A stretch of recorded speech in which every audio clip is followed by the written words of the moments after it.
that we've gone into depth introducing the papers this week, let me please introduce you to my special guest this week. Spike Psarris is a former atheist who worked as an engineer in the United States military space program.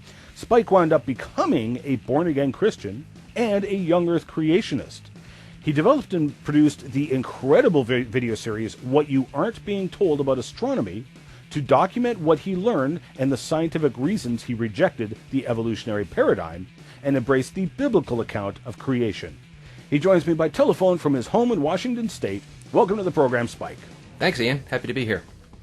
Okay, so you heard the reports this week, 4 of them, and I'm going to home in on several points to be made with each of the models. Let's start with Moinier's study of the zinc isotopes. Now, the Live Science article pointed out the very first thing that came to my mind when I read Moinier's article, and that was water.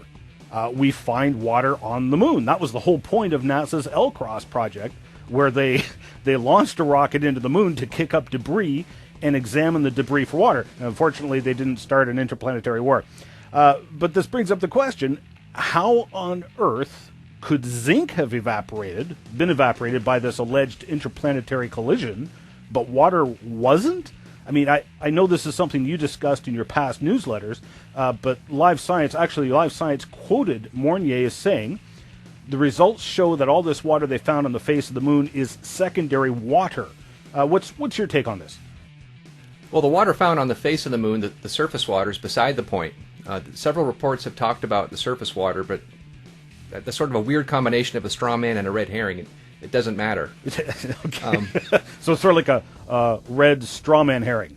Or something like that, Something like that. Okay, I like it. Okay. Because water on the surface could have been brought to the moon by comets and meteorites after it formed.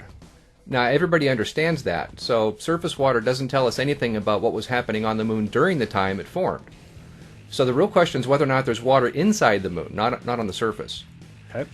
And if the giant impact model were true, there wouldn't be any water in the moon's interior, because it all would have been vaporized during the collision and the post-impact heating. And indeed, the data did seem to support this for a while. The Apollo astronauts actually brought back several hundred pounds of rocks and soil samples with them.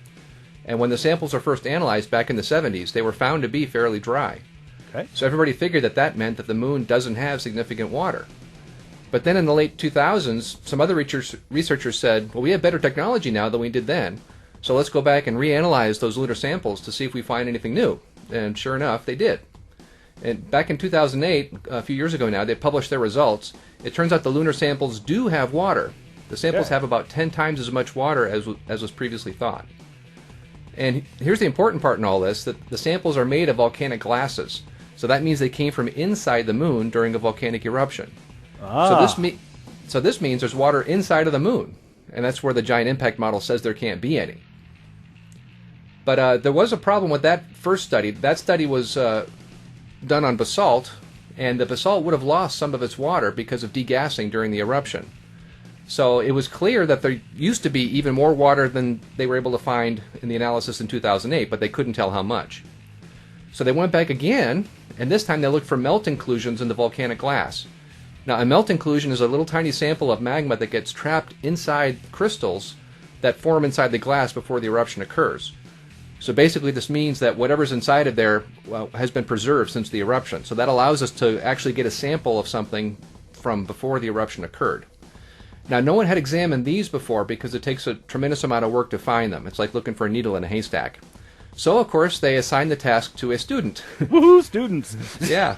So he had to look through thousands of grains to find enough melt inclusions to work with. But he did find them, and once he found them, they analyzed them, and sure enough, there's water trapped inside the melt inclusions. Okay. In fact, they found there's up to 100 times as much water there as the previous study had found. Okay, that's a lot. Yes.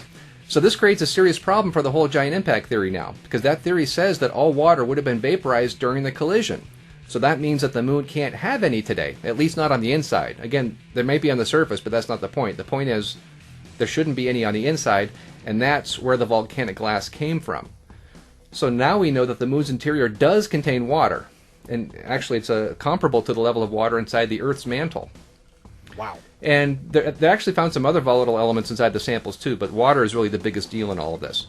It certainly would be. I mean, that's the same amount of water in the Earth's mantle. I mean, Earth's mantle has a lot of water in it. Yes. And, I mean, we're talking about water boils at 100 degrees Celsius, while zinc boils at, 907 Celsius, which is, a little over 1,600 degrees Fahrenheit for you Americans there.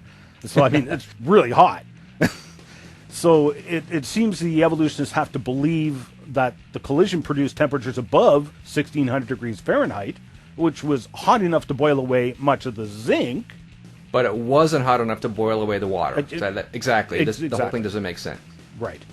Okay, and none of these papers published about the new discoveries, or sorry, none of the papers published about the new discoveries are talking about this. They're not talking about the water. They'll just say we found new theoretical ways that the moon could have formed in a giant impact without talking about the physical evidence that says it didn't happen. Right. And the theoretical part of this has a lot of uncertainty anyway. And the media reports aren't talking about that either. Okay, well, let's talk about that for a moment then. Okay, well, first of all these models, they're just computer simulations. It's not like a laboratory experiment where you can observe something happening and verify that it's true. And not only that, the simulations don't match a lot of what we do actually see. For example, the new impact simulation, it requires that the Earth used to be a different size than it is today, that it used to spin 10 times or even a little bit more than that, 10 times as fast as it spins today, and that it used to be closer to the sun than it is today. It also requires that the moon used to be very close to the Earth, roughly 1/10 or so of the distance it is today. It requires that the moon used to have a very elliptical orbit shaped like an oval, which it doesn't have today, and the list goes on and on. There's all these things that supposedly used to be different that doesn't match what we actually see. I mean, what is the actual physical evidence? The physical evidence that we have is the Earth and moon that we see today. The rest of the model is just storytelling. There's no physical evidence to support any of that because everything that the model requires is different than what we actually see today. Right. I follow you. And whether or not the story is viable, I mean, I have doubts about that anyway, because the story doesn't match some other things that we know about the Earth-Moon system. Okay. Now, like what? Can you give us some examples? Well, the model is heavily dependent on tidal effects to move the moon away from the Earth after it supposedly formed. It also needs tides to slow down the Earth's spin. Again, as I said, the model says that the Earth used to be spinning 10 times as fast as it is right now. But when you calculate tidal effects, which is what this model is based on, you need to know how much energy is dissipated in the planet that you're dealing with. This is affected by things like the planet structure and things like that. Now, in tidal equations, when you're doing these calculations, all of these factors are combined into something called the quality factor, and it's represented by the letter Q. Right. Now, Q represents how much energy is dissipated within the bodies, the planetary bodies, as the tidal effects try to distort them. Now, in the new impact model here, they used a range of values for Q, but it turns out the numbers aren't right. For the Q of the moon, they used several values from 48 to 117. But we know what the real value is for the moon's Q. It's only 27. Now, for the Earth, they used, for a Q number, 48 and 96. And at one point in the paper, that even talked about the Q for the Earth being as high as 10,000. But again, we know what the real value is for the Earth. It's only 12. Now, obviously, those numbers are very different. Now, it makes you wonder what's going on here. Since we've actually measured what these values are, why didn't the researchers use these numbers in their models? Now, wouldn't you expect them to do that? I would. Yep. Now, I don't know if they did or didn't, but I'm guessing that they did, and that they found the numbers didn't work. So they had to make up other numbers instead, numbers that don't match the actual measurements that we have today. So I guess, the overall point is, over and over again, we see that the model doesn't match the actual physical evidence that we see today. And this is actually a common problem with these sorts of models in astronomy, because to make the models, evolutionists are speculating that maybe all these values used to be different in the past. But science is based on observations, and the past is unobservable. All we can observe is the present, and in the present, the Earth-Moon system doesn't match the model. Right. Okay. So now we were talking about tides. They also tell us something about, the tides do, tell us something about whether or not the Earth-Moon system can be billions of years old. Why don't you tell us about that? Okay. Now, as the moon orbits the Earth, it raises tides in our oceans. The moon's gravity actually pulls ocean water toward itself. So that means the water bulges out toward the moon. Now, it actually turns out there's two bulges. There's one facing the moon, and then there's another one on the opposite hemisphere of the Earth, which is the result of the water along the sides getting pulled toward the main tidal bulge, if that makes sense. Right. So, now, on Earth, we experience the tides as the ocean rising and falling, but that's not really what's happening. What's happening is that the Earth rotates underneath the tidal bulges, and as you stand on one spot of the Earth, your location rotates into a bulge and then back out of it. Okay. Right. The rotation of the Earth isn't shown on this video here, so the viewers will have to imagine how that works, but hopefully that's clear.